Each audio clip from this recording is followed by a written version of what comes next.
Hi coaches, Gwen Lawrence here.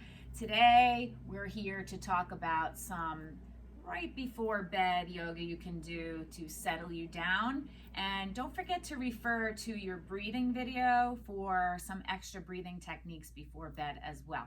So let's get started. We're going to go onto our back. We're going to focus on relieving some of the tension in certain areas that tend to collect it in our body so that we can rest easier, more comfortably, and be refreshed for tomorrow. So on your back, first one we're going to do is called Happy Baby. So draw your knees into your chest, just rock a little left to right. And I'm sure you've seen a baby at some point do this. They actually do this. You're going to reach down, grab the pinky toe side of your foot, and bring the knees into a 90-degree angle. You want to take a peek at your feet. Your feet are squared up to the ceiling as though you were holding a tray. And just give a little rock left to right. Some of you are probably looking at me thinking I'm not all here, thinking you could even grab your feet. With practice, with consistency, you will. If it's not the case today, or you're in a very bad back situation, then you could just grab into the knee joint, behind the thigh, and rock left to right. So the idea being here that the arms support the legs, so the legs can just blob out. The knees are going to sink closer and closer toward your armpit. You're going to pull the shoulder blades back and press the tailbone into the floor. It's a really good pose to instantly release some tension in the low back. It's great as a standalone for 1 minute, just a little bit longer. And then release the feet, knees into your chest. So if you tend to have knee issues, I don't want you to grab the shins. I want you to grab behind the thighs so you don't overflex the knee and cause more stress and trauma. But what we're going to do is just hug the knees into our chest and big ankle rolls. Being on your feet all day, training, puts a lot of undue pain and pressure in the feet, in the ankles, and then switch direction. We don't even realize or appreciate our feet and ankles until they hurt. Then we're completely aware. And then point and flex, just giving you more finesse when you run as well. Hold a neutral foot, squeeze the toes and release the toes. This is where we hear lots of creaks and cracks. Squeeze and release, squeeze and release. And then just kick the legs. Bring the knees into your chest, and we're going to rock and roll. Inhale back, exhale up. Inhale back, exhale up. I want you to go as far back as you can without doing a backward roll, so that we're stimulating the entire spine. We're putting it in alignment. Sometimes you get a back crack here. A couple more. You could even do these in bed or on the floor next to your bed.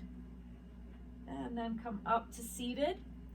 Swing the legs around, and coming into what's called table pose in yoga.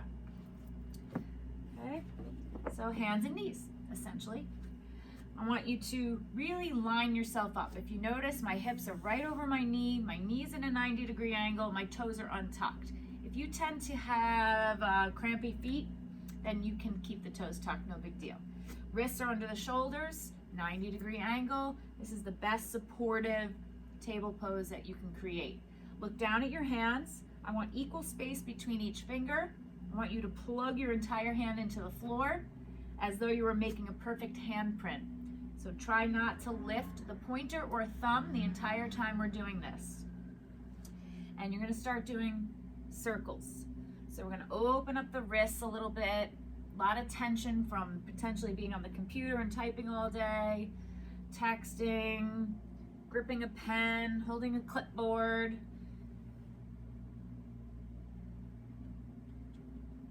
Big as you can. If you find a spot that feels particularly good, don't be afraid to just linger there a little bit. And let's circle in the opposite direction. Remember, we're not letting that pointer and thumb come off the floor, even though it really wants to.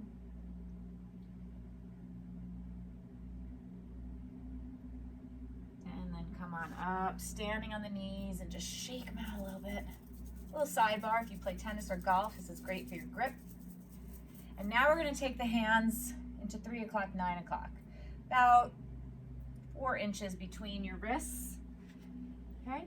Again, equal space between the fingers. Do not let the pointer and thumb come up.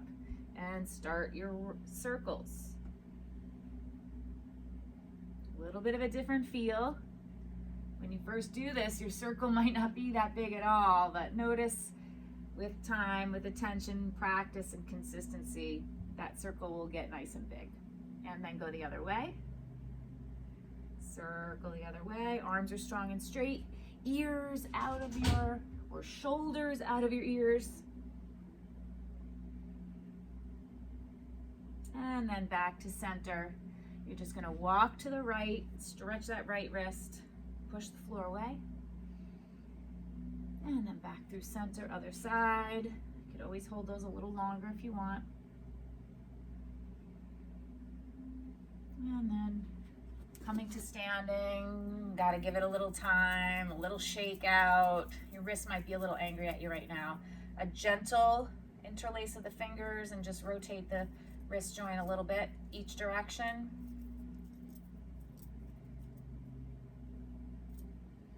Okay, and we're gonna go back onto our backs.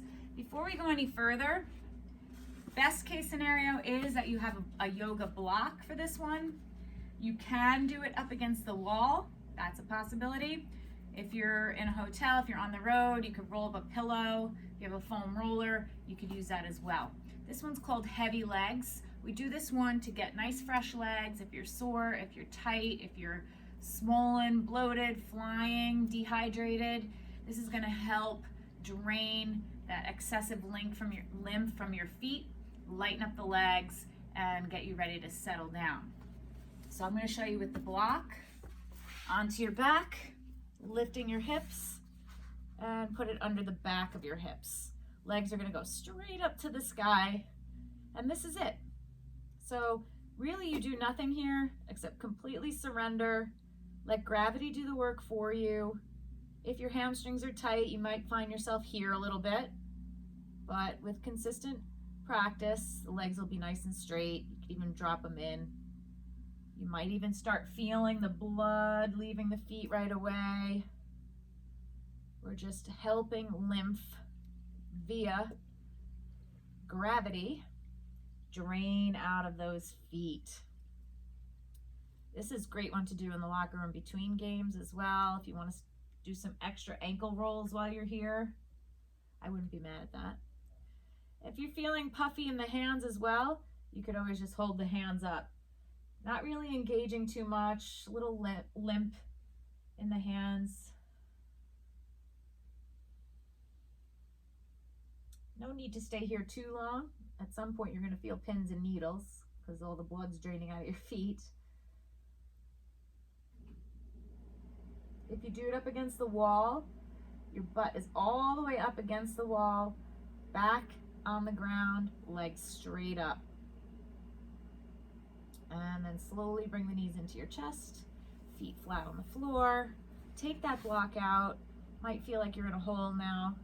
You're going to take the right leg over the left, crossing the thighs. Squeeze your knees into your chest and drop the legs to the left. So lying spinal twist. Optimum sleep, optimum body health is when that spine is in perfect alignment. So doing a lying spinal twist just helps. Sometimes you get a back crack.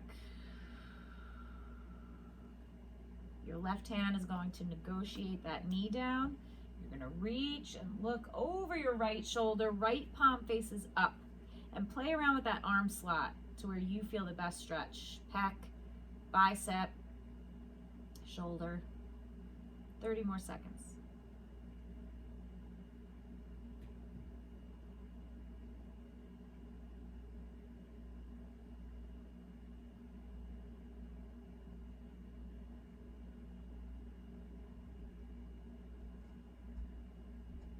Very carefully uncross the legs, come back to center.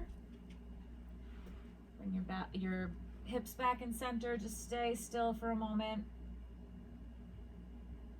And then we're gonna go left thigh over right thigh, knees into your chest, give them a good squeeze, feel what's going on in your hips, and drop to the right this time. Reach and look left. Try to relax your inner thighs. Try to relax your stomach, especially on your exhale. Just get deeper and deeper into this twist.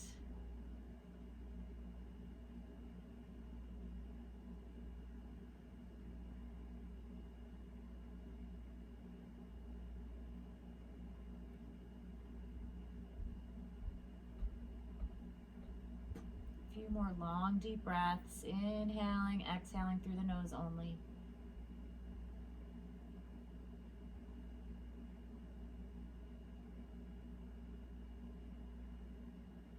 And uncross the legs.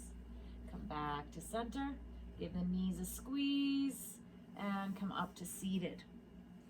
So last pose is going to be supported fish. Best to do with a yoga block. If you don't have that, foam rollers on the road, you could use one of those. You can use a pillow, better if the pillow is a little dense, or you roll it up nice and tight, or a towel, a couple towels, roll them up nice and tight. So you're gonna take the block this way.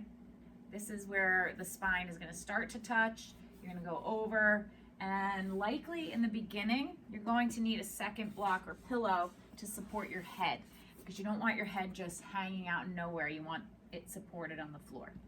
So legs are straight out in front. You don't want to jam the block all the way up, because that's going to go right into your kidneys and hurt a little bit. So it's about 5-6 inches away, right in your spine center. And you're going to come up and over.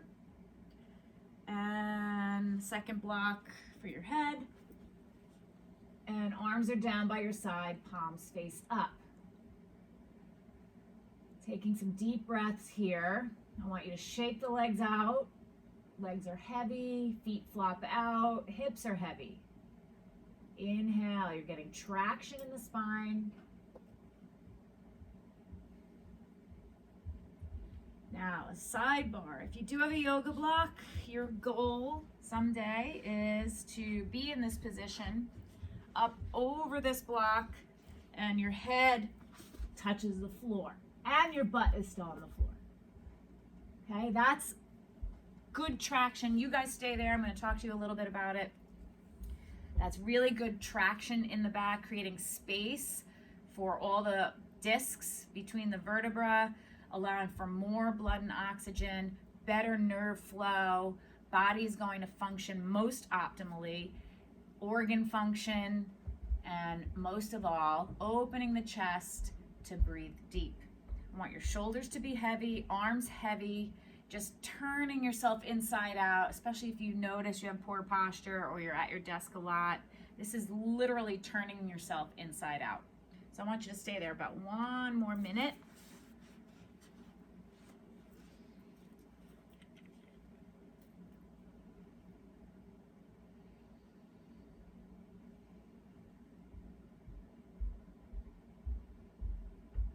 Try to just let go of every muscle.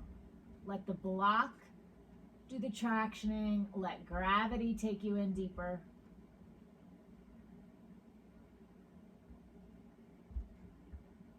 This is a great one as a standalone. I bring my head up, chin up, use my elbows and hands, and roll right up. But some of you, especially if you've never done this before, especially if you have really bad posture, tight back problems, you're going to want to come out of this pose by slowly tipping over onto one side into fetal position. There might be a split second of time where that actually is like, ow, ow, ow, but you're totally fine. You're totally safe. Chin to chest, knees into your chest.